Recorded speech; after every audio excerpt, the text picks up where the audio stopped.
There is a new Acid Capitalist podcast today. It's very exciting. I'm only doing these things now as I'm pursuing passion. I'm doing it because I am in the company of Tom Morgan. And Tom has given everything up. Well, Monday was day one. This is day three of a new journey. Maybe like me, he's pursuing the fool's journey. I'm sure he is actually. Not many of us are called to that path, that precarious path. But I think Tom might be one. But Tom, a veteran of the City of London, the investment banks, Wall Street, many years, Sapient Capital, amongst others. And those who follow me on Twitter, there was a Friday night. I'd been drinking tequila and I stumbled upon Tom's wonderful, I think, 5-minute presentation at the Ira Sohn conference in New York. And he's here because it was fantastic. I thought I was taking a lone path, but Tom's here to actually help me on the mission of acid capitalism to tell you that if you want to see the future, you can't be a suit, you got to be loose and creative. And that's what we're going to spend the next hour or so in meandering conversations, pursuing curiosity and everything else. So acid capitalist, me, shut up. Tom, welcome to the show and thank you so much. Thanks for having me, man. It's a real privilege. A privilege. We're all privileged. So yeah, where did you get the insight? Like, so I imagine, like most of us, I'm discovering that there's more than one journey. And there are pivot points, and I can point to remarkable pivot points. And people ask me for explanation because my life changed. The course of my life changed. And the word that I come back to is serendipity.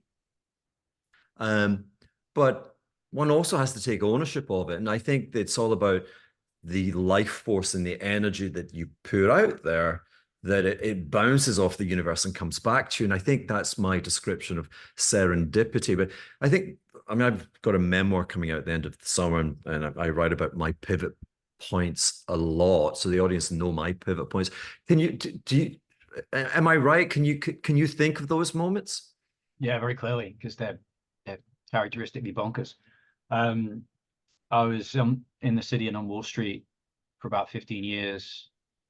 And it wasn't the old cliche of like, I always knew I was in the wrong job. I really enjoyed the first 10, 11 years of it. People were actually pretty cool. Everyone was kind of intellectually hungry. It's a very dynamic job. But the incremental information value, I was a research sales guy. So like the information value of one of those reports just basically dwindled to zero. And so I felt I was just like wasting my clients' time. And I really liked my clients. They were mostly like really good people. But then it became a cliche, which was like I was trapped by a bunch of money and the requirements of living in Manhattan and a nice big MD title and all of that stuff, right? And so my body and my brain started breaking down. I spent 2 years in a room at an investment bank, which counter to most people's perceptions, there was nothing really going on in that room. We didn't really have much product to sell, and people were kind of just riding it out. And that toxicity started messing with me until one day I had a spontaneous spiritual awakening stroke psychotic break sitting at my desk on a trading floor. Went pretty nuts and became insufferably spiritual for about 2 months. And then suddenly one night basically descended into a dark night of the soul. And I spent 2 years there, quit my job in finance, panicked back into a job in selling credit card data to hedge funds for a year, which nearly killed me, quite literally. And then I jettisoned finance altogether and was like, this is all meaningless crap. And I tried to be a hospice worker, went to school for social work, tried to basically put it all behind me and aggressively pursue quote unquote meaning. Everything I tried failed, like catastrophically and quickly, until eventually I became completely immobile as a human being. Got bailed out by intravenous ketamine exactly at the start of the pandemic. used 11 months after the pandemic to rebuild my psyche and literally learn how to speak again, because I couldn't articulate myself. And I started writing, and I wrote a piece that synthesized the stuff that maybe drew you to me with finance, and then put it out to my old finance audience. And one of the founders of Sapient Capital, a guy called Tom Pence, read it and was like, there's something in here that's weird and amazing and kind of different, and people will read it. And in a world that's full of just fucking dross, right? Like, it was at least differentiated. I'm not saying it was special, but it started off as really bad writing, I think. But it was 80% about wealth management. And then within the last few months, it basically went to like 0% wealth management. At which point I was like, all right, it's time for me to go. I feel like I am so passionate about the way the world is going. You know, like when you talk about the ability to see the future, that's what I'm leaning into really fully now. But that's sort of the arc of my history, with a lot of turning points, as you can tell. Yeah, and so when was that which year was that moment of the kind of breakdown, the rejection of that life? The spiritual awakening moment was October 2017. And then the descent was Boxing Day 2017. And then basically I wandered the darkness for 18 and 19 and a bit into 20. And what was going on your, I mean, I don't wish to pry, but like Oh, no, of course. Yeah. Everything's on the the table. Yeah. relationships and all that as well. Oh, it's catastrophic. You know, I became a dead-eyed freak, completely unable to access the world, like completely abstracted into my own, you know, left hemisphere, as it were. But also the US, you know, mental health establishment had basically said that I was now in symptom management for the rest of my life and wasn't going to get better, and that there isn't this kind of archetypal death and rebirth that every other culture in human history has talked about. So you just got to get through it. So my wife was told I wasn't going to get better. I believed I wasn't going to get better, and I'm now considerably better than I was even before I went into it. But there was this sense of like total nihilism.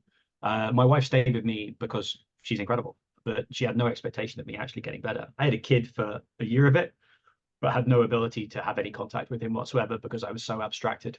There's a certain state of mind when you get stuck in infinite loops in your own head. You cannot think about other people, right? Like you're so your brain is keeping you so busy that you can't perspective take, and you can't put yourself in other people's shoes. And whilst mine was an extreme example, I see a lot of guys of, you know, 36 to 55 that get caught in these transition phases that take about 3 years in my experience. And most partners and professions have the patience for maybe 3 months. But like, our culture has forgotten that there's a stage that every other culture understood where you would move from a caterpillar to a butterfly. And now instead we just make fatter caterpillars, or if you're a butterfly that's dissolving itself, you feel like you've gone mad. So we've rejected both of those systems. Mm. It's funny because we're recording this on Wednesday. We had the CPI bomb, and we've just seen explosive pyrotechnics out of the currency market. The Asian currencies, the Japanese yen is moving lower. But it's also the first day of, because every day is the first day of your new life. But I am now, I think I've been divorced for a while, but since November, but all of the bureaucracy of the transfer of all the grotesque things, it's all done. And today's the day. And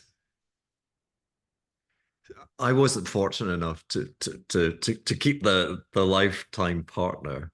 And actually I think it allows me to bring up a word, a desperately toxic word. And if people are listening and they recognize this word, we're here to help you. If you're using the word shame, if shame is in your lexicon, we got to talk, because shame is the lowest state of being, and it will take you down. And for me, so I mean, like, obviously we seek wisdom, and we go deep, and we go within ourselves, and we contemplate. And I came to realize that I'd fallen out of love with my life partner. And I had annoyance with that, because I kind of attempt high wire act of seeing the future. And so I get, I get the Buddha teachings, the joy, the incredible mystique of the impermanence of everything, the impermanence of life. And yet I fell sucker, to that, to the religious ceremony, to death do you part, which is preposterous. So I had, of course, a million distractions in my head as I was pursuing curiosity. And then this veil came down, which was me losing love, but not having the emotional bandwidth to actually recognize it. And the person on the other side remained wonderful and generous and beautiful. It was I'm presently lowering the water level in the swimming pool here just now. We're repairing high-end problems. We're repairing some of the swimming pool tiles. But my level came down, and I was full of shame. I was full of shame that I couldn't love this person back in the manner that I had. And that persisted for 5 or 6 years. And that was the toxicity, which was on me, where she eventually had to come back and say, honey, we're over. So if anyone's out there, resist shame. I shouldn't have had shame. I should have had the wisdom to say, this is just, everything comes to an end one way or another, So I was listening to you with that. Let's be provocative. So you had the ketamine treatment. So can I tell you a story I should not be telling you? Yeah, that's the best kind. So my birthday's on the 16th of March, and I had a bit of a rock star party in St. Bart's. My parties are becoming legendary. And I've got a VIP suite upstairs away from the mad throng. And yeah, there's this billionaire guy, and he puts down like ketamine lines on my table. I'm like, oh, what's happening? I've never done that. And I said, oh no, it's cool, it's cool. And it was stupidly, and children, if you're listening, never take drugs. Really bad idea. And it was just monstrous. And so I descended into the K-hole. And again, if I could do an educational moment, there's nothing glamorous and there's nothing fun about it. And your treatment would have been on tiny micro amounts, and that's where we should explore it.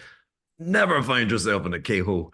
There were 5 of us, and we all came down into I had to sit on the floor. And yeah, there was a kind of there was a belonging in that gripping, but I was paralyzed and gripped for 45 minutes. So on the whole drug thing, I'm sure you're like me. I like what's going on inside here. I really like my mind. And I'm not looking for an invasion of other forces to subdue me or to bring it down. All I seek is just further looseness and articulation. I want to be a functioning person. And so I clearly failed there. But I had an opening about a year ago. I met a remarkable individual who'd actually been an Olympic champion twice over. And he taught me a preposterously simple breathing exercise, which just literally blew my mind. And his argument was, and I'm kind of, it's a cute narrative, but kind of goes back to the Egyptians. I don't know if you've studied any of that era. And then there's the mystique of why did they burn the library of Babylon and the secrets. And of course, we had crusaders. We had Western empire builders. Why did they go there first? And the notion is that, and again, with deity and religion and spirituality, which I think comes into our conversations, that going that far back, there was a recognition that the deity, the God, is actually within all of us, that we're all gods. Um, but if you're building the British Empire, the Roman Empire, if you're building a Pax Americana, what do you need? You need worker ants or worker bees and just one queen. And so you actually have to close off access to the deity within the mind. Um, and so he taught me a technique which then blew out that circuit breaker, and then you become a god. And I feel that's kind of where I'm pushing. And so the ketamine was just a really kind of awful detour, but just the microdosing on the mushrooms is opening that, because he was saying to me that, and it sounds like you were there like to 17 or whatever, very focused, ambitious, it's trying to attain targets, but kind of rigid and close to the joys of life. And I think that's what probably built the brittleness, which then broke within you. So I don't know. I mean, just so much resonance and so many things to say. You know, I've always, evil is the absence of something. It's a falling away from goodness, right? And that's shame. That's the feeling of shame, is that you're unworthy and you're separated, you're disconnected from something. You know, that falling away from quote unquote God. And I feel that as an intellectually abstracted British guy from like an equally abstracted lineage, right? Like I jumped through all the hoops and got all the right educational attainment, but I was very separated from the world, had no access to intuition, and I believe that I was sent into the dark night of the soul through my decision to have a son. That there was something in me that knew that if you remain emotionally distant from the world, you will fuck this kid up. And then I had 6 ketamine infusions. They were all delightful fun, but nothing happened. And they said, we'll give you 2 more, and then we'll give you electroshock therapy, you know, the hard drive wipe. Yeah. And for whatever reason, I went into the final session and I had a hellish vision regarding my son. I cried for 4 hours afterwards. And then, like within a week, my wife said she could see light in my eyes again. And I suddenly gained this intuitive sensitivity for the world. And everything I read after that, I was able to orient to the fact that it might be true. And that sense has only got better. That was the first time I found Ian McGilchrist. And I realized that, to your point about, you know, Egypt and the sages, now all of these guys went to Eleusis for like 2,000 years, and they were given a psychedelic induced death and rebirth experience. But the point of it was to basically disable the ego, so that those hidden forces that are incredibly real, but had to be initiated, can work through us, right? Like, you don't want people becoming gods with no idea how to handle that power and thinking they are bigger than gods or thinking they are gods themselves. This is the ability to co-create using those forces, very much surrendering to them. But that process breaks your ego down. But on the other side of it, it's just a much more relaxing world, because you can follow your curiosity with the quote unquote faith that it's going to take you into a benign direction. Not always, but a lot of the time. Yeah. What is your what is death of ego? I mean, maybe it can mean many things, but for you, I think, like, you know, I'd like everything that I say to come with a caveat that I have no idea what I'm talking about. But very early on in my journey, I actually tried to kill my ego, and I succeeded for a few days, and I basically dwindled into nothing. And it made me realize there's this really famous stroke, this woman called Jill Bolte Taylor, who was a neuroanatomist, who, funnily enough, also had like a golf ball sized hemorrhage in her brain's left hemisphere. And she recounts being in the shower, and basically she achieves nirvana. She sees the oneness and connected of everything, and it's this blissful feeling because she's kind of tapped into the mainframe. But then she goes to call an ambulance because she realizes she's having a stroke, and she can't use a telephone because she can't recognize numbers. And I think that little anecdote tells you everything you need to know, which is, yes, have this spiritual connectedness to the world. But if you have no ego, there's no agency. You can't move in the world. You can't act in the world. So like, you may need this temporary switch of the locus of control from your left hemispheric ego to the right hemispheric flow. But if you then don't have an ego, you basically become like a spiritual cabbage who sits there in an ashram chasing states rather than changing the world, right? Like it's not enough, in my opinion, for the crisis that we're in right now, that a lot of people just get very interested in what state of nirvana they can achieve with their own mind, and they don't get interested in how to achieve agency. And actually, I think the biggest failing of the spiritual industrial complex is that the purpose of this entire journey is to show people what they're in service of, to show people what they need to co-create. The last thing I'll say is one of the finest discoveries really since McGilchrist for me is this British classicist called Peter Kingsley. And he's still alive, and I think he's a living prophet in terms of his ability to speak the truth. And he basically talks about this corrupting influence of Eastern spirituality, where it's like the point of spirituality from the shaman downwards has always been to work out what you're supposed to do to help the whole tribe. Whereas now we've made it about climbing a hierarchy, so I can just say I'm more enlightened than you, right? But that service is the prize. And that's what hasn't been offered to anyone, because you have to use words like service. And that sounds like a shit deal, except when you realize that when you find the thing that perfectly meshes what only you can do with what the world needs, that's the best possible existence, because you're really enjoying stuff and it's meaningful for everyone else. What happened with the lady with the, the brain tumor or whatever, and she couldn't read the numbers? How did she get I guess 999, I guess. Yeah. I think she eventually dialed 911, or she dialed a friend on speed dial, maybe. She ended up in hospital, really long recovery. And then she wrote a book about it and gave a TED talk. I think the third most viewed TED talk of all time.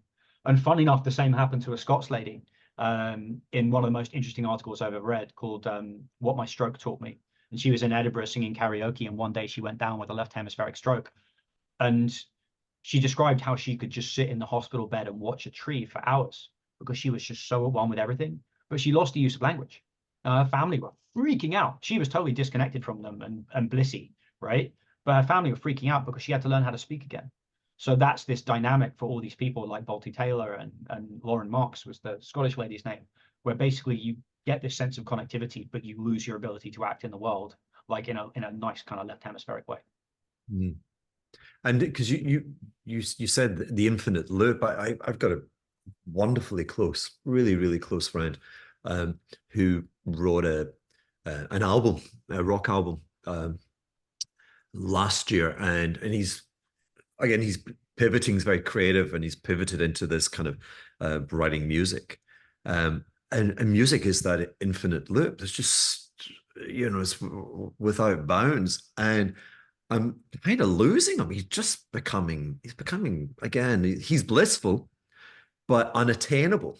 And the not the friendship suffering. It's just that, like the parents with the lady who'd lost, the power to communicate back. They seem so happy, but they're distant. And I guess that we're trying to find, the crossroads where we can be blissful, but But I've got to go a bit conceptual for a second, and this is a hard thing to understand, but it's really, really worth it. So like the thing I couldn't say in the speech at Sohn, because it's just too unwieldy, but I think it's true, is that you and I were probably taught at school that the universe was an indifferent box where everything was kind of trial and error, and then we're all going to die in the heat death of the universe. And just over the last couple of decades, that's now completely thrown into question. And actually, what seems to be like the way things are trending is that the universe trends towards complexity, which, like, look outside, right? Look outside, even look over the last 20 years, like everything is obviously trending towards greater and greater complexity, but you then need a definition of complexity. And this is the bit where it gets a bit hard to put in your brain because it's almost a paradox. But something that's complex has lots and lots of highly differentiated parts, but that are all completely integrated into the whole. So your body, you and I could not name the number of different parts in our own body. How many? Tens of thousands, hundreds of thousands of different like white blood cells and all of this stuff, all completely integrated into Hugh, right? Like seamlessly integrated. So you are both highly differentiated parts and highly integrated. Now, this is where the cool bit comes in. If the universe trends towards complexity, your role in it is to become the most Hugh that you can be, the most differentiated into your gifts that you can be, but while also staying integrated into the whole. So your buddy that's lost himself, he may not be integrated. And that second bit is so stigmatized by Western civilization because it requires a relationship with your environment. Let me give you a specific example. I believe the number one signal that what you're doing, your flow is integrated, is it's greeted with synchronicities, which is a meaningful coincidence, right? So you do something, you offer your little creative sacrifice into the world, bang, coincidence, bang, coincidence, bang, coincidence, right? That's the universe or your environment, whatever you want to call it, whatever shitty word you want to use. That's it telling you, yes, more of that, please. And you can actually navigate your life according to those synchronicities, right? Like I decided to leave my job formally about a month ago. And then almost exactly concurrently with that, I got the Sohn invite. And then I did something I really, really believed in terms of that Sohn speech. And I'm currently, 300,000 views or whatever it is. Like it's a breakout moment for me, but only because I decided to take a leap out of something very comfortable and to do that through a synthesis act that really meant a huge amount to me. And I really enjoyed doing it, even though it was one of the hardest things I've ever done. It was 10 years work into 5 minutes, which actually also ended up producing perfect viral content, which wasn't intended either, right? Like a 5-minute speech is going to go more viral than a 20-minute one. And you were a bit nervous, a bit kind of. I was super nervous, man. Like everyone was like, "What are you doing on stage at Sohn?" Like genuinely, it was like the weirdest thing. No one could understand it. Like it was just a room full of stock pitch after stock pitch, and it was Einhorn and all those guys. And then it was like, Tom's gonna get up and talk about curiosity. What the fuck is going on? And you know what? Like whatever. Like seems like there's this shame. Like to use your word, there's this shame that like everyone like came up to, well, not everyone, but a bunch of people came up to me from like major financial institutions afterwards and were like, we're so interested in this and we can't tell anyone about it. And like I get 15 DMs a week from people who work like in hedge funds and wealth managers being like, I love all this stuff so much, but there's no way to quote unquote make money from it. And I'm just done with that. I'm done with pretending there's an easy investment angle from any of these ideas. But what I can promise you is that there's massive material improvements in your own life that might then like, it's not inconsistent with making a bunch of money. It's just not guaranteed. Yeah, but it's courage. We were talking just before I pressed the record button. I hope I did press the record button. But well, first of all, I mean, David Einhorn is the worst speaker on earth. Does he still read a prepared text? It's like, dude, like, why are you here? Just send me the email, like, and it's